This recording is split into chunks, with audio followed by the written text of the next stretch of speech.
राम राम भाइयों। आज मैं आपको बताऊंगा मेरे चैनल हर सिंह फैक्ट्स में कि जो हमारा इनपुट टैक्स क्रेडिट होता है, जो चैप्टर हमारा इनपुट टैक्स क्रेडिट है, जिसको हम लोग शॉर्ट में बोलते हैं क्या, आईटीसी, ये चैप्टर में पढ़ना क्या है और ये असल ज़िंदगी में कैसे काम आता है। तो देखिए, सबसे पहले समझते हैं कि आईटीसी जो है वो होता क्या है। तो जब भी आप कोई सामान को खरीदते हैं, कोई भी सामान को, चलिए मैं एग्जांपल लेता हूँ। जब आपने कैलकुलेटर को रुको खरीदा, जरा, ठीक है, कैलकुलेटर का सबर कॉस्ट है मान करो। के चलिए 300 बोला रुपये, धक्का बुक्की नहीं ठीक है। करने का, आपने 300 आराम रुपये से का लेने का। कैलकुलेटर खरीदा, हाँ, लेकिन खरीदा इसलिए ताकि आप दूसरे को बेच सकें, यानी कि आपका कोई बिजनेस है।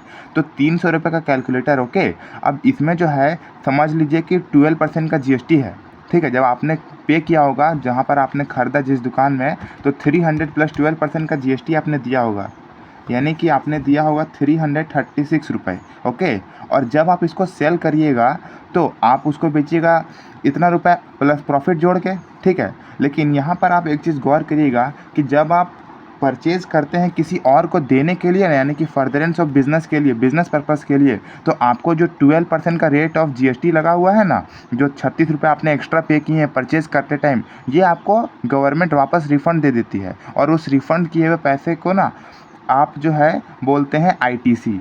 समझ में आया? मतलब कि जब आप 336 रुपये का सामान किसी दूसरे बंदे को दे रहे हैं, एक एग्जांपल से समझिए। जैसे एक बंदा है, ये मैं हूँ, ये कोई और है, ये कोई और है, ठीक है। तो देखिए, ये मैं हूँ, ये मैं हूँ। मैंने क्या किया, इस बंदे से कैलकुलेटर लिया और मैंने इसको पैसे दे दिए 336 रुपये, ठीक है। और मैंने जो है इसमें कितना 12% का जीएसटी इंक्लूड है, याद रखिएगा, ओके। अब मैंने क्या किया, इस बंदे को दे दिया सामान। ये कस्टमर है, ये कोई और बंदा है, मतलब ये मेरा कस्टमर है। मैंने पहले परचेज़ किया, फिर मैं इसको बेच रहा हूँ। जब मैं इसको बेच रहा हूँ तो मैंने 336 रुपये प्लस उसमें हो सकता है 20 रुपये का मैंने फ़ायदा रख लिया। कोई भी फ़ायदा का अमाउंट तो कुछ भी हो सकता है, जितना मैं बेच सकता हूँ। तो आप सोचिए, आपको तो 336 रुपये का सामान पड़ गया, लेकिन असल में ये सामान तो 300 रुपये का था। तो गवर्नमेंट आपको 36 रुपये जो है ना, आपको जो है वो 36 रुपये रिफ़ंड कर देगी आपके इलेक्ट्रॉनिक कैश लेजर में, ठीक है। Electronic cash ledger, credit laser, okay. ये लेजर्स होते हैं जिस तरह आपका पेटीएम बैंक होता है ना, Paytm payments bank, Jio payments bank, Airtel payments bank, उसी तरह आपका electronic cash ledger, credit ledger होता है, ठीक है। उसमें आपका पैसा जो है वो क्या रिफ़ंड होकर आ जाएगा। तो चलिए कुछ हम बेसिक टर्म्स को पहले समझते हैं, फिर ये चैप्टर को शुरू किया जाएगा। सबसे पहले समझते हैं कि बिज़नेस क्या होता है। तो बिज़नेस का मतलब होता है ना, बिज़नेस इंक्लूड्स, यानी कि इसके अंदर क्या क्या चीज़ें आती हैं उसको हम लोग बिज़नेस बोलेंगे। कोई भी ट्रेड, कोई भी कॉमर्स या manufacturer, profession, vocation, etc, even if there is no monetary benefit. मतलब कि जब भी आप कोई भी ट्रेड, कॉमर्स, मैन्युफैक्चर, प्रोफेशन कर रहे हैं तो उसको हम लोग बिज़नेस बोलेंगे। आप लोग सप्लाई कर रहे हैं या एक्विजिशन कर रहे हैं सामान का, हो सकता है कैपिटल गुड हो या सर्विस हो, उसको भी हम लोग क्या बोलेंगे, बिजनेस बोलेंगे। प्रोवाइड कर रहे हैं facility by club, association, society, etc. Admission कर रहे हैं टू एनी प्रेमाइस। सर्विस दे रहे हैं as a holder of office, okay. Activities of race club including by way of terrestrial और a licence to book maker और activities to a licence book make in such club, ठीक है। आप club में कोई सर्विस दे रहे हैं, एक्टिविटीज़ जो आप गवर्नमेंट या local authorities as a public authority आप परफॉर्म कर रहे हैं। और गवर्नमेंट का मतलब हो गया सेंट्रल गवर्नमेंट और स्टेट गवर्नमेंट। तो ये हो गया बिज़नेस का मतलब बिज़नेस का मतलब सिंपली बोला जाए तो जब भी आप कुछ बिज़नेस कर रहे हैं, जैसे कि मैन्युफैक्चरर कर रहे हैं, प्रोफेशन में है, आप सप्लाई कर रहे हैं सामान का, सर्विस का, ओके, ठीक है। ये सब चीज़ हो गया आपका बिज़नेस। अब आगे देखते हैं एग्जेम्प्ट सप्लाई क्या होता है। तो एग्जेम्प्ट सप्लाई का मतलब होता है कि supply attracting nil rated supply. अब नील रेटेड सप्लाई क्या होता है आगे मैं बताऊंगा। अभी आप समझिए कि सप्लाई का मतलब होता है, एग्जेम्प्ट सप्लाई का मतलब होता है कि वो सप्लाई जो अट्रैक्ट करता है नील रेट सप्लाई, और वो सप्लाई जो होली एग्जेम्प्ट है जीएसटी, सीजीएसटी और आईजीएसटी से, ओके। मतलब उसमें जीएसटी लगता ही नहीं है। और वो सप्लाई जिसमें टैक्स ही नहीं लगता है, ओके। जैसे कि अल्कोहलिक लिकर, उसमें तो टैक्स लगता है लेकिन जीएसटी नहीं लगता है। लेकिन कुछ कुछ ऐसे सप्लाई होते हैं ना जिसमें कोई टैक्स नहीं लगता है, तो उसको भी हम लोग एग्जेम्प्ट सप्लाई बोलते हैं, ओके। आगे देखिए, गुड्स क्या होता है। तो गुड्स जो होता है ना वो कैपिटल गुड होता है, इनपुट होता है, ठीक है। तो कैपिटल गुड का मतलब होता है कि goods value of which is capitalised in the books of account of person claiming ITC. मतलब जो बंदा आईटीसी क्लेम कर रहा है ना, उसके किताब में इसने कैपिटलाइज कर दिया, मतलब कि उसने रिकॉर्ड कर लिया है कि 336 रुपये का। मैं ये वाला एग्जांपल ले रहा हूँ, तो उसने अपने बुक में, आखिर ये बंदा भी तो रिकॉर्ड करता होगा, अपना बुक्स ऑफ अकाउंट बनाता होगा, बैलेंस शीट बनाता होगा ना, लायबिलिटी एसेट, तो एसेट साइड में इसने रिकॉर्ड कर दिया 336 रुपये का। अगर उसने ऐसा रिकॉर्ड किया है ना तो हम लोग बोलेंगे कि ये कैपिटल गुड है। लेकिन अगर इसने रिकॉर्ड किया होता 300 अपने बुक्स ऑफ अकाउंट में, मतलब कि अपना अकाउंट बुक में, तो हम लोग बोलते हैं कि नहीं ये कैपिटल गुड नहीं है, क्योंकि इसने आईटीसी जो है वो क्या नहीं किया है, कैपिटलाइज नहीं किया है। उसके बाद इनपुट्स में आता है। इनपुट का मतलब होता है कि वो goods other than capital good, जो कैपिटल गुड नहीं है उसको हम लोग इनपुट्स बोलते हैं। अब इनपुट सर्विस क्या होता है, तो वो सर्विसेज जिसको हम लोग दे रहे हैं फर्दरेंस ऑफ बिजनेस में, मतलब कि किसी और को बेच रहे हैं एज अ बिजनेसमैन, ठीक है। ऐसा नहीं कि आप खुद यूज़ कर रहे हैं, आप सर्विस दे रहे हैं ताकि आपको जो है वो फ़ायदा हो। अब इनपुट टैक्स क्या होता है, इनपुट टैक्स का मतलब होता है tax payable under forward charge in respect of supplies made to recipient. मतलब कि आप सामने वाले को सामान बेच रहे हैं और बदले में गवर्नमेंट जो है आपको आईटीसी दे रही है, जितना आपका जीएसटी अमाउंट था वो आपको बैंक में डाल दे रही है। फिर इनपुट टैक्स में इंक्लूड होता है tax payable under reverse charge, ठीक है, और IGST levied on import of goods. लेकिन एक्सक्लूड होता है कंपोजिशन टैक्स। मतलब आपको मैंने बताया था कंपोजिशन टैक्स क्या होता है, आप मेरे वीडियोस में जाके देख सकते हैं। तो हम लोग इनपुट टैक्स में ये इसका मतलब हो गया, यानी कि जो फॉरवर्ड चार्ज में हम लोग सप्लाई कर रहे हैं रिसिपिएंट को, जो सामान दे रहे हैं उसके बदले जो हम लोग को पैसा मिल जा रहा है रिफंड, उसको आईटीसी बोलते हैं। और ये इंक्लूड करता है tax payable under reverse charge. अब सीजीएसटी, एसजीएसटी, यूटीजीएसटी और आईजीएसटी ये क्या होता है मैंने आपको बता दिया था। अगर आप एक ही स्टेट में ट्रांजैक्शन कर रहे हैं तो सीजीएसटी एसजीएसटी लगेगा, और वो अगर यूनियन टेरिटरी है विदाउट लेजिस्लेचर तो यूटीजीएसटी प्लस सीजीएसटी लगेगा। और अगर आप दो अलग अलग स्टेट में ट्रांजैक्शन कर रहे हैं, सामान का आदान प्रदान कर रहे हैं, तो वो हो गया क्या, आईजीएसटी लगेगा उस पर। अब नॉन रेसिडेंट टैक्सेबल पर्सन, ये मैंने आपको बता चुका हूँ, एक बार फिर बताता हूँ। ये वो इंसान होता है ना जो एनी पर्सन सप्लाइंग गुड्स और सर्विसेज ओकेजनली, मतलब हमेशा नहीं, कभी कभी क्या होता है कि वो आता है बाहर से इंडिया में कोई सामान लेके और आके कुछ दिन तक के लिए वो बेचता है as a principal, as a agent और एनी अदर कैपेसिटी। मतलब हो सकता है कि वो खुद आए या फिर अपना एजेंट को भेज दे कि आप भाई 10 दिन के लिए, 15 दिन के लिए, 1 महीना के लिए क्या करो, इंडिया में कोई भी एक स्टोर पकड़ लो, वहाँ पर जाके आप सेल करो। लेकिन ऐसा नहीं कि पूरा साल भर सेल करता है, ओकेजनली। लेकिन उसका कोई फिक्स प्लेस ऑफ बिजनेस नहीं होना चाहिए और रेसिडेंसी इन इंडिया नहीं होना चाहिए। मतलब उसका कोई फिक्स नहीं होना चाहिए कि वो दिल्ली में अगर इस बार रुका है तो हमेशा दिल्ली में ही आएगा, वो कहीं भी आ जा सकता है अपना बिजनेस करने के लिए। तो उसको बोलते हैं नॉन रेसिडेंट टैक्सेबल पर्सन। ये डेफिनेशन याद कर लीजिएगा, हो सकता है पूछ दे। फिर इनवर्ड सप्लाई क्या होता है, इनवर्ड सप्लाई का मतलब होता है रिसीप्ट ऑफ गुड्स और सर्विस बाय परचेज, एक्विजिशन और एनी अदर मीन्स विथ और विदाउट कंसिडरेशन। मतलब कि आपने जब परचेज़ किया कोई सामान को, है कि नहीं, जब आप कोई सामान को ले रहे हैं, चाहे आप परचेज़ करके ले रहे हैं या एक्विजिशन करके ले रहे हैं या कोई अदर मीन से ले रहे हैं, चाहे आप उसको पैसा दे रहे हैं या फिर उसको पैसा नहीं दे रहे हैं, उससे कोई फ़र्क नहीं पड़ता है, तो उसको बोलते हैं इनवर्ड सप्लाई। जैसे कि मैंने ये कैलकुलेटर परचेज़ किया, दुकान में गया, मैंने इसको ख़रीद लिया, तो इसको बोलते हैं इनवर्ड सप्लाई, ओके। और अगर मैं इसको बेच रहा हूँ तो उसको बोलते हैं आउटवर्ड सप्लाई, ठीक है, ये याद रखिएगा। अब जीरो रेटेड सप्लाई क्या होता है, एक्सपोर्ट ऑफ गुड्स और सर्विसेज, सप्लाई ऑफ गुड्स और services to SEZ developers, SEZ units. मतलब कि जब आप इंडिया का कोई सामान को दूसरा देश में भेज रहे हैं, इसको बोला जाता है एक्सपोर्ट। तो जब भी आप एक्सपोर्ट करते हैं ना तो वो जीरो रेटेड सप्लाई होता है। और जब भी आप एसईजेड यूनिट में सप्लाई करते हैं अपना सामान को या सर्विस को, तो उसको भी हम लोग एक्सपोर्ट बोलते हैं। ऐसा इसलिए ना क्योंकि गवर्नमेंट जो है वो SEZ unit, special economic zone unit को ये मानती है ना कि वो बहुत वीक है, ठीक है, उसको पैसे की ज़रूरत है, वहाँ पर डेवलपमेंट का ज़रूरत है। तो गवर्नमेंट क्या करती है कि जब भी कोई बाहर का इंसान, मान के चलिए मैं आपको एग्जांपल देता हूँ, जैसे कि ये इंडिया का मैप मैं आपको बना देता हूँ, ठीक है, ये इंडिया का मैप है। अब यहाँ पर श्रीलंका है, ठीक है। अब मान के चलिए कि यहाँ का मतलब इंडिया वाला बंदा यहाँ पर कुछ सामान भेज रहा है, तो इसको भी बोलेंगे जीरो रेटेड सप्लाई। और मान के चलिए यहाँ पर ना स्पेशल इकोनॉमिक जोन है, SEZ। अगर कोई बंदा यहाँ रहता है, वो इंडिया के अंदर स्पेशल इकोनॉमिक जोन में कुछ सामान भेज रहा है ना खरीदने के लिए, बेचने के लिए, तो वो सामान जो है उसको भी हम लोग जीरो रेटेड सप्लाई बोलेंगे क्योंकि वो SEZ में भेज रहा है। तो ये याद कर लीजिएगा। आगे आते हैं अब मेन चीज़, अब आते हैं provision of section 16 relating to eligibility and conditions for taking ITC, read with relevant rule and summarise below. तो ये बोल रहा है ना कि क्या क्या कंडीशंस हम लोग को देखना पड़ेगा जब हम लोग को ITC लेना है, ठीक है। सबसे पहले registered person to take credit of tax paid on inward supply of goods और services. Use intended to be use in the course और furtherance of business if these 6 condition are fulfilled. बोल रहा है कि अगर आप रजिस्टर्ड पर्सन है, ठीक है, आप रजिस्टर्ड पर्सन है, ठीक है, और आप इनवर्ड सप्लाई कर रहे हैं, मतलब आप कुछ परचेज कर रहे हैं, तभी ना उस पर आपको आईटीसी मिलेगा। और आप जो परचेज किए हैं ना, वो पक्का आप किसी और को देने के लिए किए हैं। मतलब कि ऐसा नहीं कि आपने मान के चलिए ये चश्मा खरीदा, ओके, 1000 रुपये का आपने इसको खरीदा, ऐसा नहीं है कि आप इसको खुद यूज़ करिएगा, आपने इसे खरीदा ताकि आप किसी और को बेच सकें, तभी हम इसका आईटीसी ले सकते हैं। और आप रजिस्टर्ड पर्सन होने चाहिए। अब रजिस्टर्ड पर्सन कौन होता है, मेरा रजिस्ट्रेशन वाला वीडियो देखिएगा। उसके बाद इफ़ ये 6 कंडीशन अगर आप सेटिस्फाई करते हैं ना, 1 2 3 4 5 6, तब जाके आप जो है वो क्या कर सकते हैं, आईटीसी ले सकते हैं। पहला आप जो है, ये पहला है, okay, he has valid tax invoice debit note prescribe tax paying document. मतलब कि जब आप ये चश्मा खरीदने गए होंगे तो आपको कोई बिल तो मिला होगा ना, वो बिल आप हमको दिखाइए, आपके पास बिल होना चाहिए, तभी आप ले सकते हैं आईटीसी। दूसरा detail of invoice debit note uploaded bye the supplier in his GSTR1 और using IFF and details communicated in GSTR2B। मतलब कि जो भी आपके पास बिल था ना, उसको आप GSTR1 में फाइल करिएगा और सेम चीज़ आपका GSTR2B में कम्युनिकेट हो जाना चाहिए, वो ऑटोमेटिक कम्युनिकेट हो जाता है। और IFF होता है इनवाइस फर्निशिंग फैसिलिटी, ठीक है।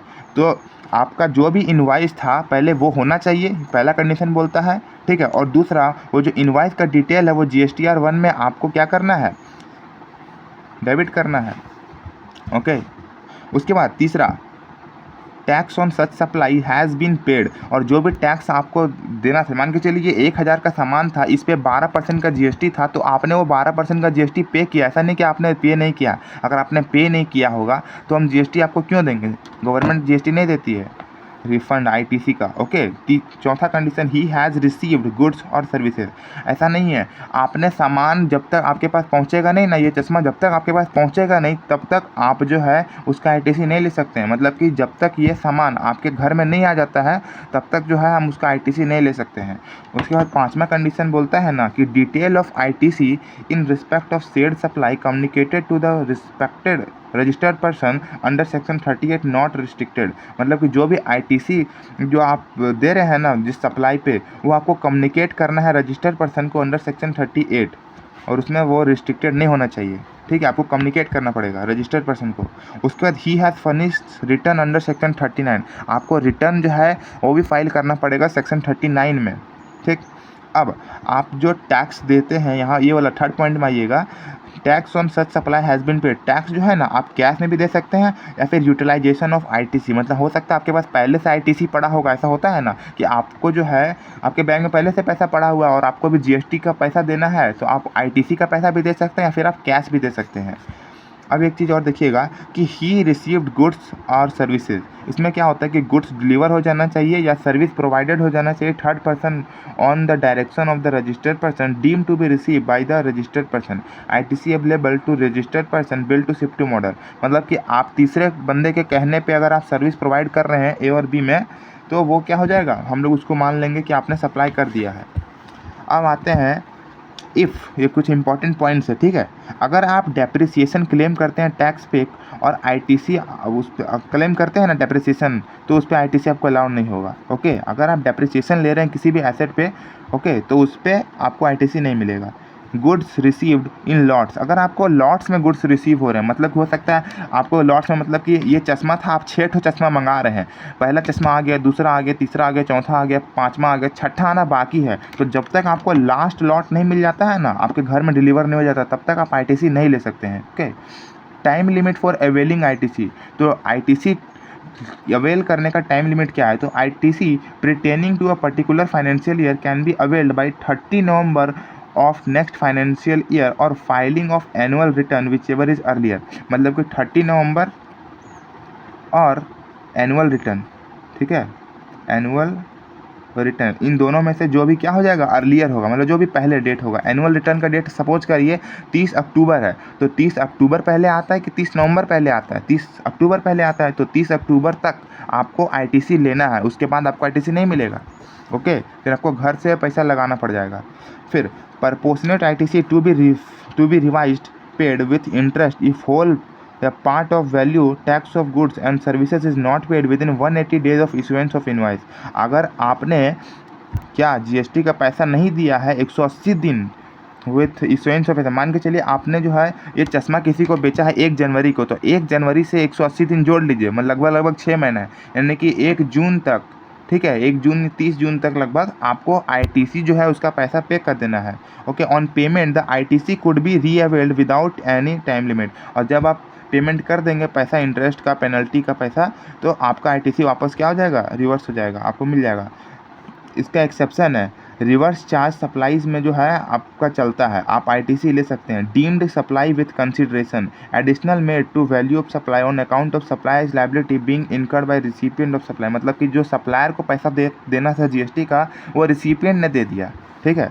अब आते हैं provision of section 17 relating to apportionment of credit, block credit, read with relevant rules. यहाँ देखिए, अपोर्शनमेंट ऑफ क्रेडिट, इसका मतलब क्या होता है, goods and services used partly for business और पार्टली फॉर नॉन बिजनेस। ऐसा हो सकता है ना कि आप एक कैलकुलेटर लेते हैं, इसको आप अपने बिजनेस में भी यूज़ करते हैं, मतलब आपका मान के आप एक सीए हैं, आप 2+2 यूज़ कर रहे हैं कैलकुलेटर, कोई भी फार्मूला यूज़ कर रहे हैं, कैलकुलेटर का यूज़ कर रहे हैं, तो बिजनेस पर्पज़ के लिए आप यूज़ कर रहे हैं, इसलिए आपने इसको परचेज किया। हो सकता है आप घर जाते हैं, सेल्फ स्टडी करते हैं, और सेल्फ स्टडी करते टाइम भी इसको यूज़ करते हैं, तो हम लोग प्रपोर्शनेट देखेंगे आपने बिजनेस में कितना इसको यूज़ किया। हो सकता है आप दिन में 8 घंटा काम करते हैं, 6 घंटा आपने इस पे यूज़ किया, और 2 घंटा आपने घर में यूज़ किया, तो हम प्रपोर्शनेट करेंगे, 6/8 करेंगे। ओके, तो 75% हिस्सा ही हम लोग आईटीसी ले सकते हैं। तो वही बोलना चाह रहा है कि अगर आप कोई पार्टली बिजनेस करते हैं और पार्टली नॉन बिजनेस पर्पज़ के लिए कोई सामान का इस्तेमाल करते हैं या सेवा का इस्तेमाल करते हैं, ठीक है, तो आईटीसी हम लोग एट्रीब्यूट करेंगे बिजनेस पर्पज़ के लिए। Okay, used partly for making taxable including zero rated supplies and partly for exempt supply. अगर आप जीरो रेटेड सप्लाई या फिर एग्जाम सप्लाई भी सप्लाई करते हैं ना, तो भी हम लोग क्या करेंगे, उसका बिजनेस पर्पस वाला पार्ट को ही हम लोग मानेंगे। तो attributable to taxable supplies including zero rated supply, जो भी टैक्सेबल सप्लाई होगा हम लोग उसी का आईटीसी ले सकते हैं। एग्जाम सप्लाई क्या होता है, exempt supply include reverse charge supplies and transaction in securities and exclude activities specified in schedule 3 except sale of land and sale of building when entire consideration is received post completion certificate first occupation whichever is earlier। तो ये बोलना चाह रहा है ना, exempt supply वो supply होता है जिसमें रिवर्स चार्ज सप्लाई भी आता है, और वो सप्लाई जिसमें ट्रांजैक्शन ऑफ सिक्योरिटी होता है। लेकिन इसमें क्या नहीं आता है, शेड्यूल 3 नहीं आता। शेड्यूल 3 में मैंने आपको बताया था, ठीक है, आप मेरा सप्लाई वाला वीडियो देख सकते हैं। अब मैं बोलना चाहता हूँ कि शेड्यूल 3 का 2 एक्सेप्शन जो है वो बोल रहा है कि इसको भी एग्जाम सप्लाई मानेंगे, एक सेल ऑफ लैंड और सेल ऑफ बिल्डिंग। इसका कंसिडरेशन जो है वो हम लोग को मिल चुका है कंप्लीशन सर्टिफिकेट मिलने से पहले। ओके, अब ब्लॉक क्रेडिट के बारे में पढ़ते हैं। ब्लॉक क्रेडिट पार्ट है, ये इंपॉर्टेंट है। ओके, ये इंपॉर्टेंट है ब्लॉक क्रेडिट। तो इन एलिजिबल मोटर व्हीकल, अब इन एलिजिबल मोटर व्हीकल जो होता है ना, उसमें आपको आईटीसी नहीं मिलता है। ओके, वेसल या एयरक्राफ्ट, इसमें भी आईटीसी आपको नहीं मिलता है। लेकिन इन दोनों में एक चीज़ कॉमन है, बोलता है ना कि अगर आप कोई मोटर व्हीकल ले रहे हैं वो तो इन एलिजिबल हो जाएगा, और अगर आप वेसल या एयरक्राफ्ट ले रहे हैं वो भी इनएलिजिबल हो जाएगा, उसमें आईटीसी आप नहीं ले सकते हैं। लेकिन उसका एक्सेप्शन का मतलब कि आप इन सब केसेस को करने के लिए अगर आप मोटर व्हीकल, एयरक्राफ्ट, वेसल खरीद रहे हैं तो आपको आईटीसी मिल जाएगा। तो जब आप मोटर व्हीकल का बात करें तो आप उसको यूज़ कर रहे हैं making further taxable supplies of such motor vehicle, मतलब कि जब आप किसी और को बेचने के लिए मोटर व्हीकल खरीद रहे हैं ना, तो आपको आईटीसी मिल जाएगा। अगर आप ट्रिप टू पैसेंजर, अगर आप ट्रांसपोर्टेशन करने खोज रहे हैं पैसेंजर का, मतलब कि एक जगह से दूसरा जगह आपको ट्रांसपोर्टेशन करने के लिए मोटर व्हीकल ख़रीदा है, तो आपको मिल जाएगा। Imparting training on driving such ineligible, कोई इंसान क्या होता है ना कि मोटर व्हीकल चलाने जानता नहीं, तो वो स्कूल ओपन कर लेता है, स्कूल में जाता है और सीखता है मोटर व्हीकल। तो जो मोटर व्हीकल का स्कूल होता है जहाँ मोटर व्हीकल चलाने सिखाया जाता है, ठीक है, ड्राइविंग स्कूल जिसको बोलते हैं, तो वहाँ पर आप जो है आराम से जो भी गाड़ी खरीदिएगा उसका आईटीसी मिल जाएगा। अब वेसल और एयरक्राफ्ट में भी सेम है, अगर आप फर्दर टैक्सेबल सप्लाई देने के लिए खरीद रहे हैं तो मिल जाएगा, पैसेंजर ट्रांसपोर्टेशन के लिए खरीद रहे हैं मिल जाएगा। इम्पार्टिंग ट्रेनिंग और navigating flying of such vessel, train कैसे उड़ेगा, आपको जो है वेसल को उड़ाना है, वेसल कैसे उड़ेगा, एयरक्राफ्ट आपको उड़ाना है और वेसल को आपको नेविगेट करना है पानी में, तो वो सब सिखाने के लिए अगर आप ले रहे हैं ना तो चलेगा। और ट्रांसपोर्टेशन ऑफ गुड्स के लिए ले रहे हैं तो भी चलेगा मतलब कि आईटीसी ले सकते हैं। और इसके अलावा कोई काम के लिए अगर आप वेसल या एयरक्राफ्ट ले रहे हैं, जैसे पर्सनल पर्पज़ के लिए आपको शो ऑफ करना है, आपने खरीद लिया एक एयरक्राफ्ट प्राइवेट जेट और उसको लेके आप उड़ रहे हैं, तो वो तो बेकार हो जाएगा। आईटीसी नहीं मिल पाएगा। अब general insurance, servicing, research and maintenance relating to ineligible motor vehicle, vessel और एयरक्राफ्ट। अगर आप जनरल इंश्योरेंस वगैरह करवा रहे हैं मोटर व्हीकल वगैरह का, तो आपको जो है ना सर्विसिंग करा रहे हैं, रिसर्च मेंटेनेंस नहीं, रिपेयर एंड मेंटेनेंस करवा रहे हैं, मोटर व्हीकल ख़राब भी तो होता है गाड़ी घोड़ा, तो अगर ऐसा करवा रहे हैं ना तो उसका आईटीसी आपको जनरली नहीं मिलता है, लेकिन कुछ एक्सेप्शन है उसमें मिल जाएगा। अगर आप इनएलिजिबल मोटर व्हीकल, वेसल और एसी नहीं, aircraft are used for eligible purpose, अगर आप इन सब गाड़ियों का इस्तेमाल एलिजिबल पर्पस के लिए कर रहे हैं ना, और तब आपका जो रिपेयर का खर्चा आ रहा है उसमें आईटीसी अगर आप क्लेम करना चाहते हैं तो कर लेंगे। अगर आप रिसीव कर रहे हैं manufacturer of ineligible motor vehicle, vessel और एयरक्राफ्ट से, ठीक, when received by a general insurance service provided in respect of such ineligible motor vehicle, vessel or aircraft insured by it, ठीक है। जनरल इंश्योरेंस अगर आपने करवा रखा है और जनरल इंश्योरेंस कंपनी से ले रहे हैं तो आपको मिल जाएगा। उसके बाद leasing, renting, hiring of motor vehicle, vessel और aircraft on which ITC is disallowed. अगर आप ऐसा गाड़ी को रेंट पे दे रहे हैं, लीज कर रहे हैं या हायर कर रहे हैं जिसमें आईटीसी डिसअलाउड है, तो आपको आईटीसी नहीं मिलेगा। लेकिन इसका भी एक्सेप्शन है, जब उसको इस्तेमाल किया जा रहा है आउटवर्ड सप्लाई करने के लिए, और उसके बाद आप उसको इस्तेमाल कर रहे हैं employer to its employee under statutory obligation, मतलब आपने कोई एयरक्राफ्ट खरीदा ताकि आप एक अपने एम्प्लॉय को यहाँ से वहाँ ट्रैवल करा सकें, तो उस पर आपको आईटीसी मिल जाएगा, ठीक है। अब यहाँ पर देखिए outcast, FNB, BTHS, CNPSN, LIN, HI, इसका एक्सेप्शन क्या है सुनिएगा कि where a particular category of inward supplies is used for making outward supply of same category sub contracting as an element of taxable composite mix supply और when provided by employer to employer under statutory regulation. Same चीज़ बोल रहा है, आपको बोल रहा है ना कि अगर आप इन सब सर्विसेज दे रहे हैं या गुड्स सप्लाई कर रहे हैं तो इसका आईटीसी तभी मिलेगा जब आप इस कैटेगरी में आते हैं, जब आप उसको सप्लाई कर रहे हैं फर्दरेंस ऑफ बिजनेस के लिए, या फिर आपको स्टैट्यूटरी ऑब्लिगेशन है। स्टैट्यूटरी ऑब्लिगेशन का मतलब कि आपको लॉ बोलता है कि नहीं आपको ये काम तो करना ही है, तो आप उसका आईटीसी ले सकते हैं। अब यहाँ देखिए credit available on the above exemption, तो आपको क्रेडिट मिलेगा membership of club and health and fitness centre. अगर आप ये ले रहे हैं ना मेंबरशिप ऑफ क्लब ले रहे हैं, तो इसमें क्या होता है कि आपको जो है वो मिल जाता है क्या, आईटीसी यार। एक्सेप्शन क्या है, when provided by an employer to its employee under a statutory obligation, तो ऐसा केस में आपको नहीं मिलेगा। Travel benefit to employee on vacation, आपने ट्रैवल बेनिफिट दिया अपने एम्प्लॉय को तो उस पर भी आईटीसी आपको मिल जाएगा, ओके। लेकिन इसका एक्सेप्शन है, अगर वो स्टैट्यूटरी ऑब्लिगेशन के तहत दिया गया है ना तो आपको नहीं मिलेगा, क्योंकि लॉ आपको खुद बोल रहा है कि नहीं आप इसको घूमने के लिए टूर पैकेज दीजिए, तो आपको उसमें आईटीसी नहीं मिलेगा क्योंकि देना ही है।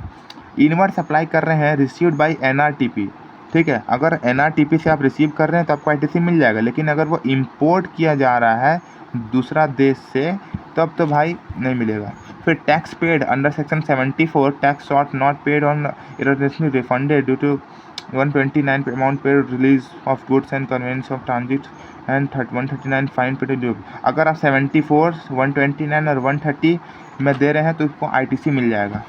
अब ब्लॉक क्रेडिट पार्ट बी, यहाँ क्या बोलता है कि WCS for construction of immovable property, अगर आप इमूवेबल प्रॉपर्टी का कंस्ट्रक्शन करवा रहे हैं, ठीक है, वर्क कॉन्ट्रैक्ट ले रहे हैं, वर्क कॉन्ट्रैक्ट सर्विस होता है इसका मतलब, तो उसका एक्सेप्शन है। इसमें आपको आईटीसी नहीं मिलता, लेकिन उसका एक्सेप्शन ये है कि अगर आप प्लांट एंड मशीनरी के लिए वर्क कॉन्ट्रैक्ट सर्विस ले रहे हैं ना, ऐसा होता है ना, जो ठेकेदार होता है उसी को बोला जा रहा है, ठेकेदार लोग जो सर्विस देता है आपका घर बनाने का, उस पर आपको आईटीसी नहीं मिलता है। लेकिन आप अगर ठेकेदार को बोलिएगा मेरा प्लांट एंड मशीनरी बना दो, प्लांट एंड मशीनरी का मतलब होता है कोई फैक्ट्री खोल दो, तो फैक्ट्री के लिए मशीन चाहिए, तो मशीन को बनाने के लिए आप अगर उसको वर्क कॉन्ट्रैक्ट सर्विस दे रहे हैं तो वो चलेगा, उस पर आईटीसी मिल जाएगा।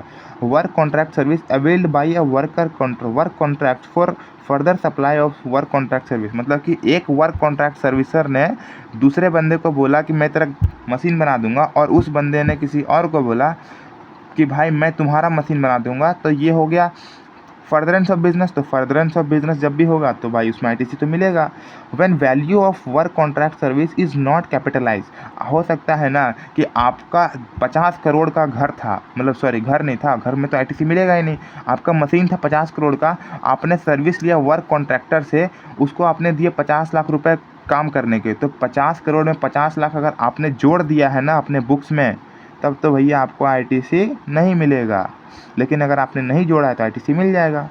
उसके बाद बोलता है inward supplies received by a taxable person for construction of immovable property on his own account including when such supplies are used in the course of furtherance of business. मतलब कि आप परचेज कर रहे हैं एक तरह से। इनवर्ड सप्लाई का मतलब क्या होता है? परचेज करना, एक्विजिशन करना, ठीक है। आप एक टैक्सेबल पर्सन और परचेज कर रहे हैं किस चीज़ के लिए? कंस्ट्रक्शन ऑफ इमूवेबल प्रॉपर्टी के लिए अपने ओन अकाउंट में, ठीक है, ताकि आप उसको आगे बेच सकें, तब भैया उसका आईटीसी ले सकते हैं। इसका एक एक्सेप्शन है, इसमें तब आईटीसी नहीं ले सकते हैं, लेकिन इसका एक्सेप्शन अगर आप कंस्ट्रक्शन करा रहे हैं, प्लांट एंड मशीनरी का कंस्ट्रक्शन करा रहे हैं इमूवेबल प्रॉपर्टी का, और वैल्यू ऑफ कंस्ट्रक्शन कैपिटलाइज नहीं है, तो सेम केस हो गया। तो क्या होगा? आप आराम से वो कर सकते हैं, आईटीसी ले सकते हैं। यहाँ पर बात हो रहा था वर्क कॉन्ट्रैक्टर का, यहाँ पर आपका खुद का बात हो रहा है। अब आगे देखिए कि यहाँ पर आइए, inward supply charge by composition levy, goods lost, stolen, destroyed, written off और dispose off by way of free sample, inward supply used for personal consumption. अगर आप इन 3 केसेस में आ रहे हैं ना, तो भैया आपको आईटीसी नहीं मिलेगा, ख़त्म बात। अब जरा यहाँ पर देखिए, इसके बाद आते हैं थोड़ा इधर, provision of section 18 read with relevant rules are summarise under. अब सेक्शन 18 में आते हैं स्पेशल सर्कमस्टांसेस जो इनेबल करता है अवेलिंग ऑफ क्रेडिट, और special circumstances availing of credit. तो registered person switching from composition levy to regular scheme paying tax क्या scheme of payment of tax. मतलब कि पहले आप कॉम्पोजिशन स्कीम में थे, और कॉम्पोजिशन स्कीम क्या होता है मैंने बता रखा है, और आप अब नॉर्मल स्कीम में आ गए क्योंकि आपका टर्नओवर जो है वो क्रॉस कर चुका है 150 लाख को। ओके, तो अगर आप का टर्नओवर क्रॉस कर जाएगा तो आप नॉर्मल स्कीम में आ जाइएगा। अब नॉर्मल स्कीम में जब आइएगा ना, तो पता है जिस दिन आप नॉर्मल स्कीम में आइएगा उसका एक दिन ठीक पहले जो भी आपके पास सामान पड़ा हुआ था, चाहे वो इनपुट हो गया, input content semi finish goods हो गया, मतलब अभी आधा बना है, या फिर फिनिश गुड्स जो है वो, प्लस में जो कैपिटल गुड है, in case of exempt supply becoming taxable goods, capital goods use exclusive for such exempt supply reduced by 5% per quarter और पार्ट देयर ऑफ। मतलब कि जो भी आपके पास कैपिटल गुड था ना, उसमें 5% ऑफ पर क्वार्टर को घटा दीजिए, जो आएगा उन सब चीज़ों का आप क्या ले सकते हैं? क्रेडिट ले सकते हैं, जब आप कंपोजिशन से नॉर्मल में जा रहे हैं। अब आप आगे आइए, रजिस्टर्ड पर्सन जो है वो एग्जाम सप्लाई कर रहा था, अब वो बन गया टैक्सेबल सप्लाई। मतलब हो सकता है कि चश्मा पहले बेचने में ना गवर्नमेंट टैक्स नहीं लगाती थी, लेकिन अब इस पर टैक्स लगेगा। तो ऐसा केस में क्या होता है कि जिस दिन, उससे एक दिन पहले, जिस दिन आप गवर्नमेंट ने ऐसा कानून बनाया ना, उसका ठीक एक दिन पहले आपके पास जो भी चश्मा बना हुआ था, ठीक है, फिनिश गुड्स में था, और जो बन रहा था आधा बना हुआ था, और जो कैपिटल गुड्स था, ठीक है, उन सब चीज़ों का आपको आईटीसी मिल जाएगा। और कैपिटल गुड्स के केस में ये छोटा सा क्या है, एक कैलकुलेशन है। अब आगे देखिए, ITC claimed shall be verified with the corresponding detail furnished by the corresponding supplier. मतलब कि on the day immediately preceding the date of which become liable to pay tax under regular. यही बोल रहा है कि जिस दिन आप बनने जा रहे हैं रेगुलर स्कीम के टैक्स पेयर, उसके एक दिन पहले जो भी आपके पास सामान पड़ा था ना, ये वाला, उसका आईटीसी मिल जाएगा। और सेम इन केस ऑफ इसमें कि जिस दिन आप जो है वो टैक्सेबल सप्लाई देना शुरू करेंगे, उसके एक दिन पहले जो भी आपके पास पड़ा हुआ था उसका आईटीसी आपको मिल जाएगा। अब अगर आप पर्सन है जो अप्लाई कर रहे हैं registration with in 30 days of becoming liable for registration, ठीक है, मतलब आपको पता चल गया कि आपका टर्नओवर जो है वो क्रॉस कर चुका है 40 लाख का गुड्स के केस में, तो आपको रजिस्ट्रेशन लेना पड़ेगा। अब रजिस्ट्रेशन लेना पड़ेगा तो आपको 30 दिन का टाइम दिया जाता है ना कि आप रजिस्ट्रेशन ले लीजिए। अगर आप 30 दिन के अंदर रजिस्ट्रेशन ले लेते हैं तो आपके पास जो भी स्टॉक पड़ा हुआ था उसके एक दिन पहले, मान के चलिए आप 1 जनवरी को लायबल हो गए, आपका 40 लाख से 41 लाख हो गया टर्नओवर, ठीक है, और 31 दिसंबर को आपके पास जो भी सामान पड़ा हुआ था ना, अगर आप ये कैलकुलेटर का डीलर हैं तो जिस दिन आप 31 दिसंबर था उस दिन आपके पास जो कैलकुलेटर पड़ा हुआ था, जो आधा बना हुआ था और जो पूरा बन गया था, उसका आईटीसी आप क्लेम कर सकते हैं, ठीक है। और अगर आप पर्सन ऑब्टेन वॉलंटरी रजिस्ट्रेशन के केस में क्या होता है कि आप जिस दिन रजिस्ट्रेशन के लिए अप्लाई करते हैं और जिस दिन आपको रजिस्ट्रेशन मिल जाता है ना, तो रजिस्ट्रेशन जिस दिन मिल गया उसके ठीक एक दिन पहले, अगर मान के चलो 20 जनवरी को आपको रजिस्ट्रेशन मिल गया है, आपने 15 जनवरी को अप्लाई किया था, तो 20 जनवरी के एक दिन पहले क्या होता है, 19 जनवरी को आपके पास जो भी इनपुट था as a stock, semi finish goods था, और जो इनपुट कंटेंट था एज अ फिनिश गुड्स, उसको जो है आईटीसी ले सकते हैं। ITC in all the above case is to be availed within 1 year, from the date of issue of invoice by the supplier. मतलब कि आप सिर्फ ITC एक साल का ही ले सकते हैं। मतलब कि आप एग्जाम्पल के थ्रू समझिएगा तो मैं समझा देता हूँ। चलिए एग्जाम्पल देखिए, मान के चलिए आपने 1 जनवरी को मतलब क्या हुआ, 1 जनवरी को आपको जो है पता चल गया कि भैया मेरे को जो है वो कंपोजिशन स्कीम से नॉर्मल स्कीम में जाना है। तो आपको पता चल गया, तो जो 31 दिसंबर था ना, 31 दिसंबर, इस दिन जो आपका गुड्स था, आपका सेमी गुड्स था, ठीक है, जो आपका कैपिटल गुड्स था, उसका आप ITC ले लीजिएगा।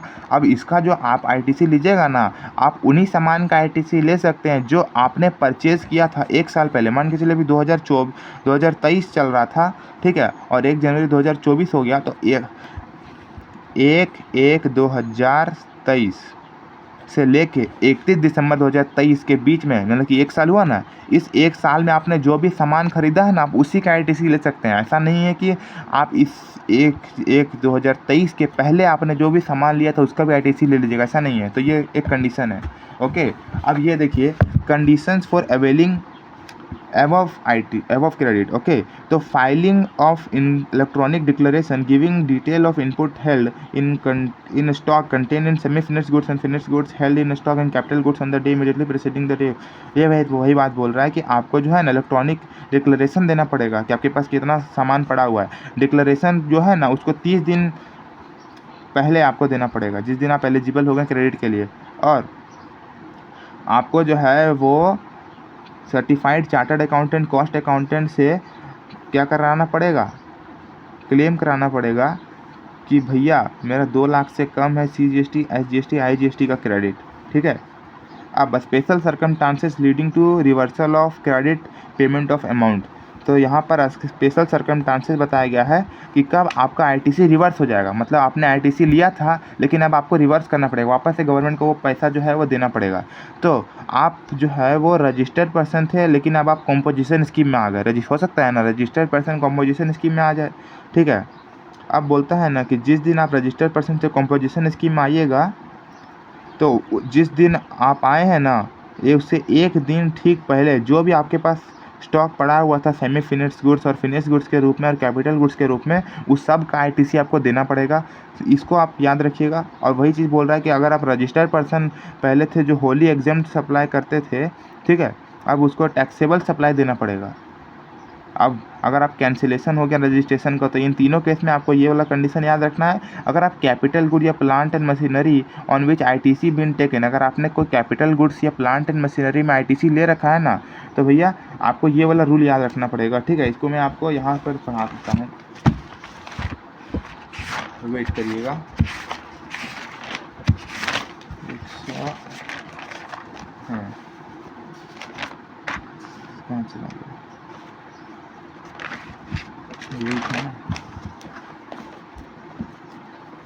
Section number 18।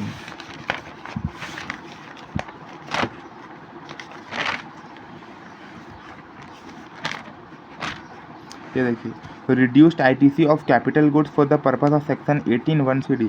तो GST जो आपने पे किया for the purpose of capital goods, उसमें माइनस कर देना है 5% पर क्वार्टर और part thereof for each quarter, ठीक है। उसको माइनस करिएगा तो आपका रिड्यूस्ड ITC आ जाएगा। इतना डिटेल में नहीं पूछता है लेकिन पूछ सकता है। ओके, अब एक चीज़ लास्ट देखिएगा, manner of reversal of credit of input and capital goods on other conditions. तो ये आप कंडीशन देख लीजिएगा, इतना इंपॉर्टेंट नहीं है।